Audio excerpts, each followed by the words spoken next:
La lección de esta semana me ha dejado algunas preguntas importantes y que me ha hecho cuestionarme cosas que a veces no tenía tan claras en mi vida. Yo no sé qué tal te ha ido a ti con este repaso de la lección, pero quiero hacerte dos preguntas. Número uno, ¿puede existir la ira en el amor? Ahora también te pregunto, la Biblia menciona que tenemos un Dios que se ha enojado, que se ha llenado de ira. ¿Cómo es esta ira? ¿Es igual a la que tú y yo conocemos? ¿Cómo es la ira divina? ¿Es diferente a la nuestra? El versículo para memorizarlo encontramos en el libro de Salmos capítulo 78, versículo 38, que dice: Sin embargo, Dios les tenía compasión, perdonaba su maldad y no los destruía.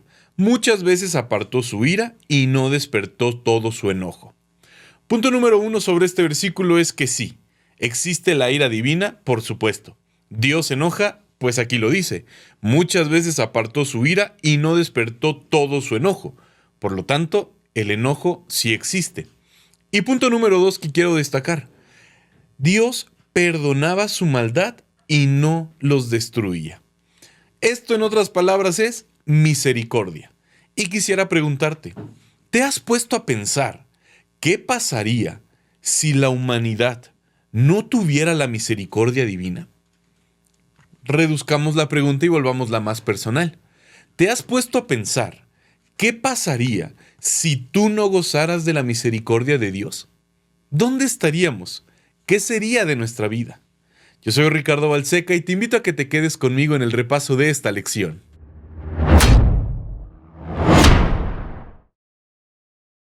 En la parte del sábado, la lección menciona algo que me llama mucho la atención y que quiero compartirte. La ira divina es una justa indignación motivada por la bondad y el amor perfectos y busca el bienestar de toda la creación. La ira de Dios es simplemente la respuesta apropiada del amor al mal y a la injusticia. Hace un momento te preguntaba si existe la ira en el amor y cómo es la ira de Dios. Y me parece que esto define perfectamente bien lo que es la ira divina. Pero más adelante en la lección estaremos resolviendo a estas preguntas, ya que precisamente la lección aborda estos temas: la ira en cuanto a Dios y nosotros. Así que quédate conmigo porque creo que me parece que es algo interesante, porque la lección comienza mostrando en la parte del domingo algo que se denomina el ciclo de la rebelión. ¿Qué es el ciclo de la rebelión y por qué se menciona tanto en el Antiguo Testamento? Bueno, esto es algo que tú y yo conocemos bien. Cuando el pueblo de Israel estaba bien con Dios y hacían las cosas bien, el pueblo de Israel gozaba libertad, gozaba de paz, gozaba de una buena vida. Sin embargo, al pueblo de Israel le gustaba portarse mal, y cuando se alejaban de Dios, las cosas no salían de la mejor manera. El ciclo de la rebelión entonces consta de los siguientes pasos. Número uno, el pueblo se rebela contra Dios y hace lo malo ante sus ojos, incluso atrocidades horrendas como el sacrificio de niños y otras abominaciones. Número 2. Dios se retira en respuesta a las decisiones del pueblo. Número 3. El pueblo es oprimido por naciones extranjeras. Siguiente, el pueblo clama a Dios por liberación. Dios libera al pueblo y entonces el pueblo vuelve a rebelarse contra Dios, a menudo de forma más atroz que las veces anteriores. Y esto es lo que es denominado el ciclo de la rebelión. Y no quisiera detenerme tanto en este ciclo de la rebelión, porque creo que es algo que ya conocemos, que se ha analizado acerca del Antiguo Testamento, porque quisiera centrarme en nuestra vida personal, en lo que tú y yo vivimos cada día, porque me parece que tú y yo también entramos en este ciclo de desobediencia, en este ciclo de apartarnos de Dios, en este ciclo de la rebelión.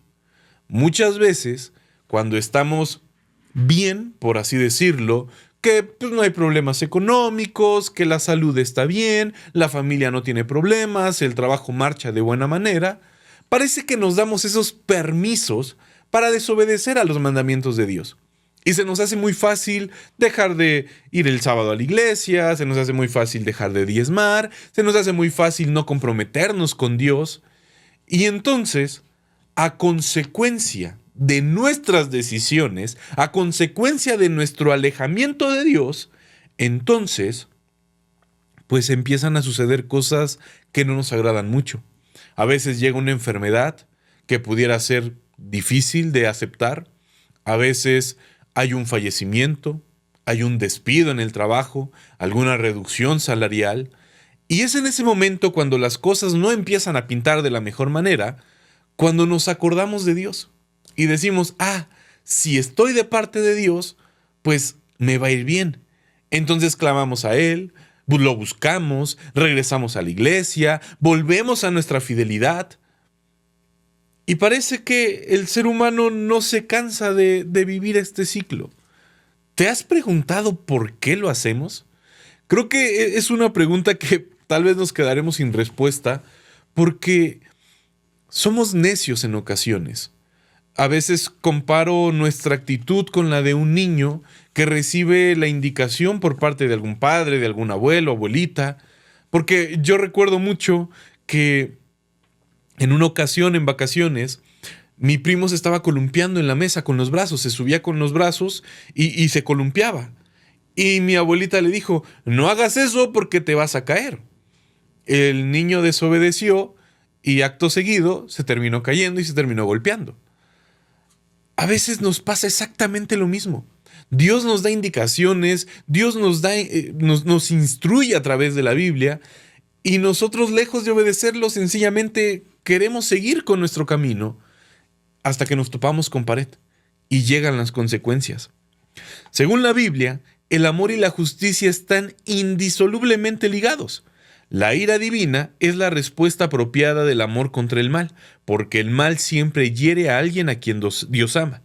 Y el versículo para memorizar, Salmo 78:38, me parece que define perfectamente bien todo esto. Dios les tenía compasión, perdonaba su maldad y no los destruía. Muchas veces apartó su ira y no despertó todo su enojo. Creo que si resumimos la Biblia en un texto, en un pasaje, en un pensamiento, lo podríamos resumir a esto. Dios te ha tenido tanta compasión, tanta misericordia, que te ha perdonado y no te ha abandonado. Y a pesar de nuestras malas acciones, a pesar de tus malas decisiones, Dios apartó su ira y no despertó todo su enojo. Y creo que al pensar en esto, al analizarlo, tendríamos que estar agradecidos con Dios, porque pese a nuestras malas acciones, pese a nuestro alejamiento de Dios, Dios ha apartado su ira.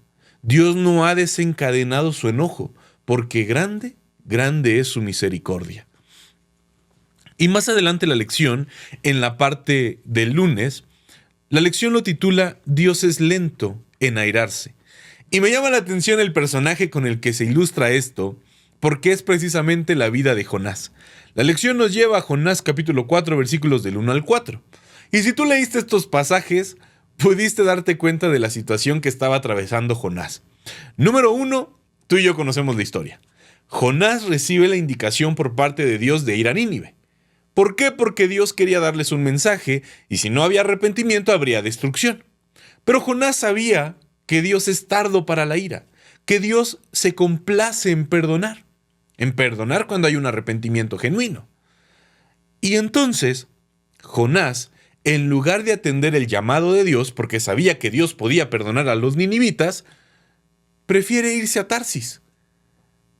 Conoces la historia que pasa algunos días en el estómago de un gran pez y termina yendo a Nínive. Da un mensaje, la gente de ahí recibe el mensaje, se proclama un tiempo donde tenían que ponerse a cuentas con Dios, un tiempo de perdón. Y entonces, después de que todos los ninivitas se hubieron reconciliado con Dios, el versículo 1 empieza diciendo que Jonás se enojó en gran manera por la misericordia de Dios. Jonás se enojó porque Dios perdonó a los ninivitas. Y declara, yo sabía que tú eres un Dios clemente y piadoso. Por eso yo no quería venir a Nínive. Por eso yo preferí irme a Tarsis, porque sabía que si yo venía y daba un mensaje de perdón, de arrepentimiento, tú los ibas a perdonar. Y lo que viene después me llama más la atención. Jonás le dice a Dios en su enojo, te ruego que me quites la vida. Yo no sé si tú has dimensionado, y te decía hace un momento que esta lección me dejó pensando muchas cosas, precisamente por esta situación. ¿Hasta dónde llegaba el enojo de Jonás por algo que no estaba en sus manos, por algo que ni siquiera él controlaba, que le dice a Dios: te ruego que me quites la vida. Y entonces en el versículo 4 Jehová le responde y le dice: ¿haces bien en enojarte tanto? ¿Haces bien en estar enojado porque yo los perdoné? La actitud de Jonás es una actitud reveladora que muchas veces nosotros como adventistas también tomamos. A veces hay gente que toma malas decisiones y nosotros adoptamos un papel donde nos creemos santos, donde nos creemos perfectos. Y cuando esa persona que se alejó, que tomó malas decisiones, regresa a la iglesia, lejos de alegrarnos, tomamos una actitud como la de Jonás. ¿Pero por qué Dios lo perdona?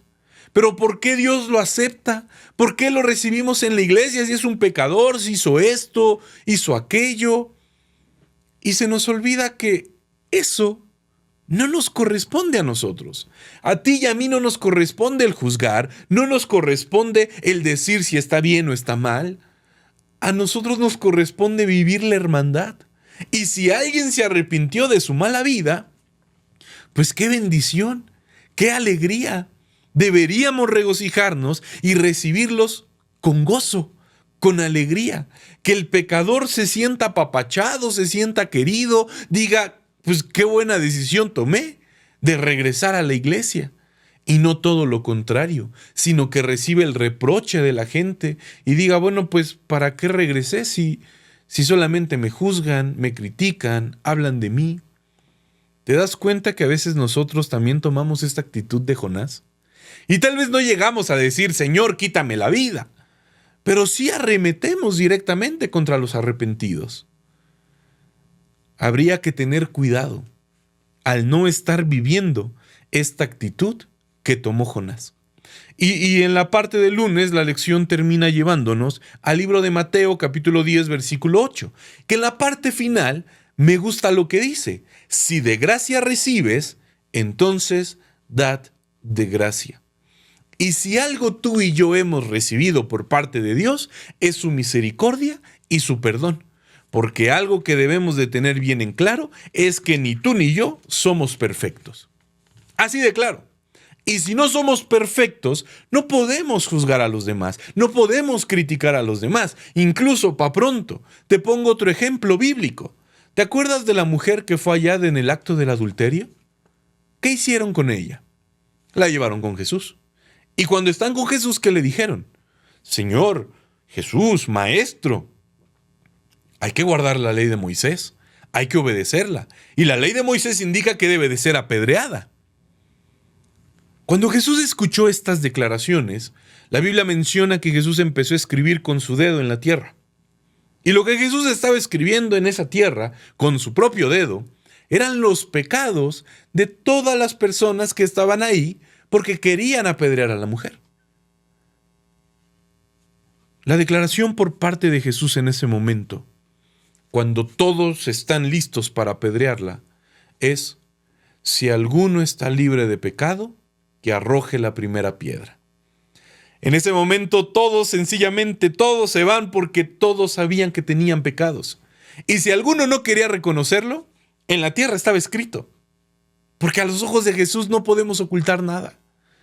Y lo maravilloso de esta historia es que cuando la mujer ve a Jesús, Jesús le dice: ¿dónde están los que te condenan? Ni yo te condeno. Ni yo siendo Jesús, ni yo siendo el Hijo de Dios, que sí soy perfecto, que no he pecado, Jesús le dijo: ni yo te condeno. Ve en paz y no peques más. Y entonces, mi querido hermano, mi querido amigo, mi querida amiga, si ni siquiera Jesús condenó a una mujer que había sido encontrada pecando, ¿por qué tú y yo sí nos queremos adjudicar esa capacidad de juzgar, esa capacidad de condenar a los demás? No seamos como Jonás, no seamos como esos fariseos hipócritas que solamente buscaban tentar a Jesús y hacer caer a los demás. Si alguien regresa, alegrémonos. ¿Por qué? Porque hay fiesta en el cielo, porque hay regocijo, porque un pecador ha sido encontrado y ha regresado con Cristo Jesús. Pero regresamos a la lección, a la parte del martes, ya que, pues justamente, la lección nos invita a poder ir a Mateo capítulo 21 y a Juan capítulo 2. Y esta es una historia que conocemos y que en lo personal me gusta porque denota el carácter de Jesús. Sí, sabemos que Jesús es amor, sabemos que Jesús es misericordia. Sin embargo, en este discurso tan bonito, se nos olvida que también Dios es justicia. Y en esa justicia hay acciones, hay consecuencias. Mateo capítulo 21, versículos 12 y 13, el momento en el que Jesús saca a los vendedores, a quienes cambiaban monedas del templo, menciona algunas actitudes de Jesús. Número 1 dice que los echa fuera. Volcó mesas y sillas y les dijo: han convertido el templo de mi Padre en cueva de ladrones. Si las acciones de Jesús te parecen poco, sus palabras son duras, son fuertes. Han convertido la casa de mi Padre en cueva de ladrones. Y Juan capítulo 2, versículos 14 y 15, añaden a la actitud de Jesús, a sus acciones, y dice que tuvo un azote de cuerdas para poder echarlos fuera del templo. Mucha gente dice, no, es que el enojo de Jesús fue un enojo santo. Y tú y yo no somos santos, entonces no podemos enojarnos. Hubo un enojo, hubo una ira, mismas que nosotros podemos llegar a experimentar. Y la Biblia dice, airaos, pero no pequéis. ¿Por qué? Porque las emociones son parte natural del ser humano. Yo no sé y no puedo concebir a una persona que nunca se sienta contenta, que nunca se sienta triste, que nunca se sienta enojada. Una vez una hermana me decía, es que yo no me imagino a Pablo triste, no me lo imagino desanimado. Pero ¿por qué no? Si Pablo era un ser humano como usted y como yo, Pablo también sentía emociones. Claro que a Pablo le dolían los golpes que le daban, claro que a Pablo le dolía estar en la cárcel. Era un ser humano. Pero de ahí en fuera, a que se dejara desmotivar por lo que estaba viviendo, por los azotes que estaba recibiendo, esa ya era otra historia. Pero de que tenía emociones, claro que las tenía, así como Jesús al enojarse. Y en este cuadro no solamente actúa levantando y tirando mesas, sillas, las mismas monedas dice que las arrojó. Tomó la cuerda. Estaba enojado. Y dijo, han convertido la casa de mi Padre en cueva de ladrones. El enojo ahí estaba. La ira ahí estaba. ¿Por qué? Por una razón justificada. No era que a Jesús se le ocurriera enojarse y listo. Mira lo que estaba sucediendo.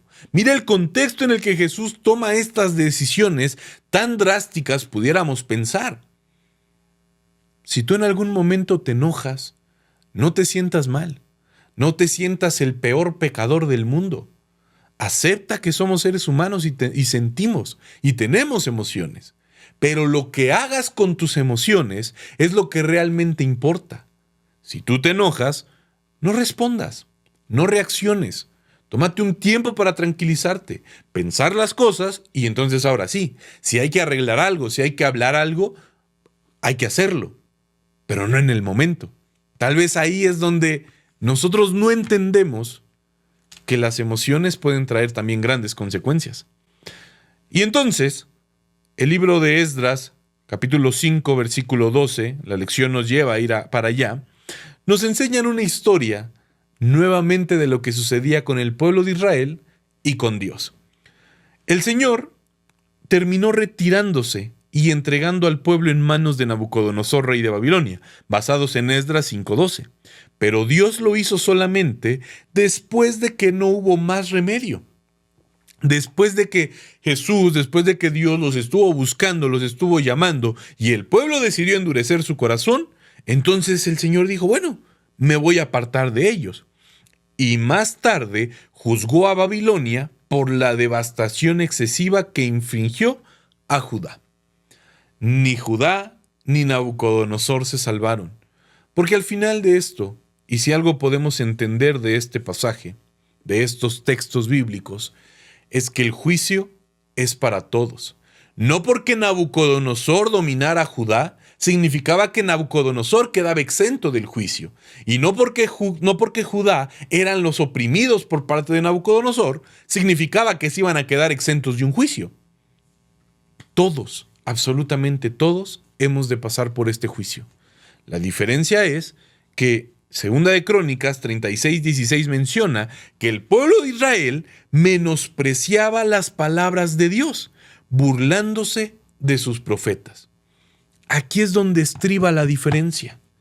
¿Cuál es la actitud que vas a tener ante las recomendaciones de Dios, ante su mensaje? Puede que estés hoy en día en rebelión contra Dios.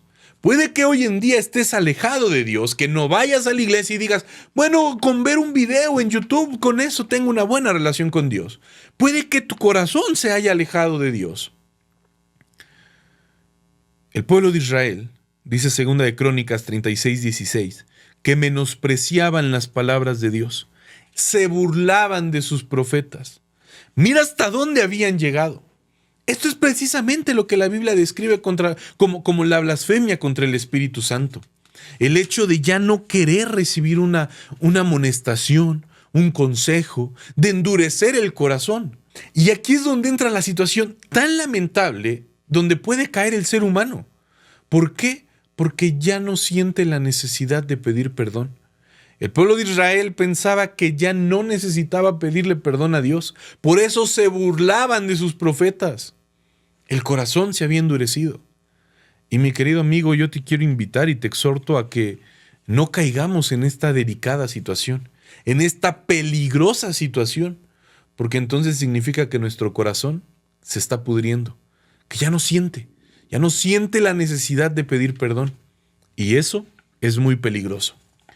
Llegamos a la parte del jueves, a la conclusión de esta lección, y es que me gustaría cerrar con 3 pasajes que nos hablan de la compasión y la misericordia de Dios. Pero más allá de eso, de la actitud que nosotros también debemos de tener al recibir la misericordia de Dios. Deuteronomio 32:35. Jehová dice, mía es la venganza y la retribución. Pero Señor, pues este me hizo, yo también le voy a hacer. Dios dice, mía es la venganza. Pero Señor, este me ve feo cuando llego a la iglesia. Tú no actúes. Déjalo todo en las manos de Dios. Pero es que mi vecino, mi jefe, hagan lo que hagan. Tú no actúes, porque la venganza es de Jehová. Y Romanos 12:17. No paguéis a nadie mal por mal. Pero Señor, si me han dicho mansos pero no mensos, pues sí. Pero eso no significa y no nos da derecho a que podamos pagar con mal a las personas que han obrado mal a cada uno de nosotros. Porque al final Romanos 12:21 dice, no seas vencido por el mal, sino que vence el mal haciendo el bien. Este es uno de mis versículos favoritos. Y aunque es uno de mis versículos favoritos, creo que es uno de los versículos más difíciles de llevar a cabo. Cuando alguien nos hace mal, cuando alguien obra contra nosotros, cuando sabemos que alguien nos quiere perjudicar, automáticamente nuestros pensamientos son de ira, son de enojo, son de voy a actuar, voy a ir, lo voy a encarar, le voy a cantar un tirito. Esa es nuestra reacción natural. Pero la Biblia dice en Romanos, no seáis vencidos por el mal. Mejor vence el mal haciendo el bien. Pero Señor, ¿cómo voy a pagarle el bien, con bien, a una persona que me ha hecho el mal?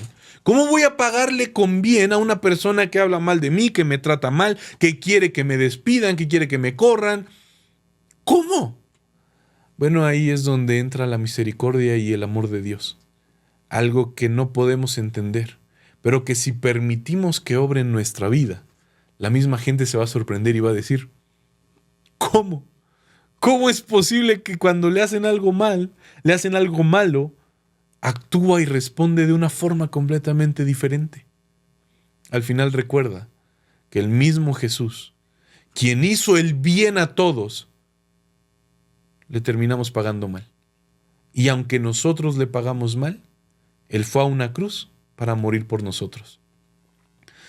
Y es precisamente en la cruz donde el amor y la justicia, dice Elena G. de White, que se besaron. Hubo una armonía perfecta. Por eso, regresando a la pregunta del inicio, ¿puede existir la ira en el amor? Sí. Una ira completamente diferente a lo que nosotros percibimos, porque esta ira proviene de la justicia, proviene de lo correcto, proviene de que Dios no tolera que le hagan daño a las personas que ama. Y esto se ve perfectamente bien cuando Dios rescataba al pueblo de Israel. Recuerda que Dios solo se alejaba cuando ya no había otra alternativa. No lleguemos a ese momento. No lleguemos a ese momento donde Dios diga, bueno, ya me voy a apartar de Él, porque sencillamente no obedece. Recuerda lo que dice Romanos. A pesar de que haya mal en nuestra vida, no seamos vencidos por el mal. Venzamos el mal haciendo el bien. Que el Señor te bendiga.